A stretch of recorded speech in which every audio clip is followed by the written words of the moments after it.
I thought quite randomly for a while and couldn't figure out the actual mechanism of how a static balloon somewhere in the air could defend against bombardment. At first I imagined it might be hung above an important facility for the falling bomb to detonate on it, but there were multiple rows of bombs usually.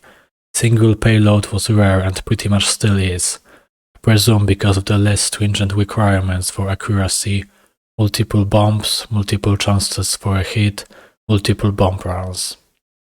Actual force needed to disable both machinery and humans at times of battle could be compacted neatly into 10-20 kilo packages, even with technology at the start of World War II.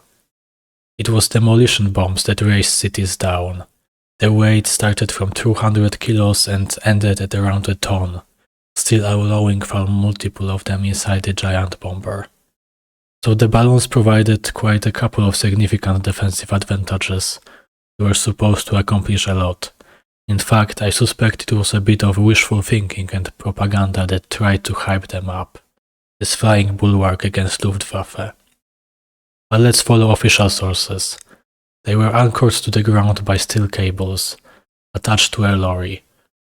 Those steel cables served as an obstacle for potential fighters or bombers trying to pass below the balloons, forced to lower altitude when RAF gained an advantage in the dogfight, or due to non-critical malfunction after being hit.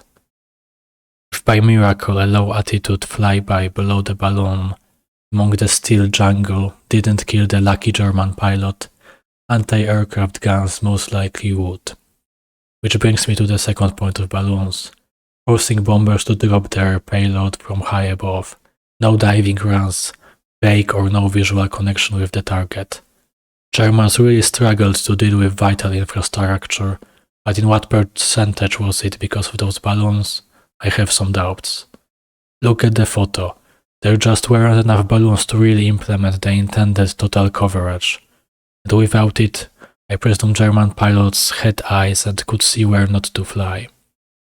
Also, if they hung them above important facilities, well, isn't this a ready-made target?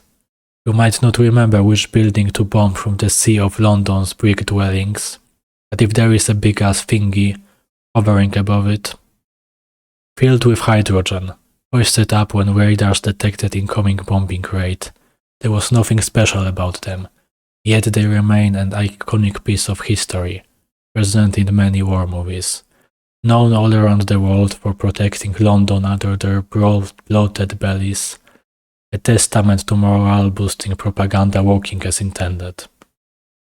Japan tried to use a modified version of them late in the war, but the change in tactics and better planes capable of some accuracy at higher altitudes rendered them obsolete. Only one unlucky plane was lost due to collision with Japanese balloon, despite there being tens of thousands of them deployed over a city.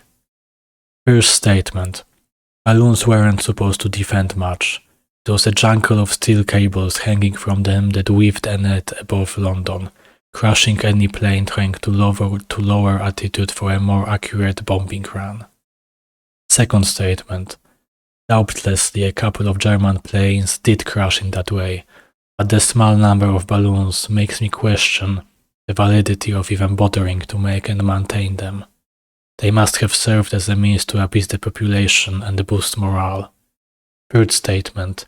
Switch to nitrates during the war and quick abandonment of diving runs, despite a much greater accuracy, left bombers exposed to fighters coming from higher altitude and anti-aircraft guns, left the balloons ineffective in mere months after their first use.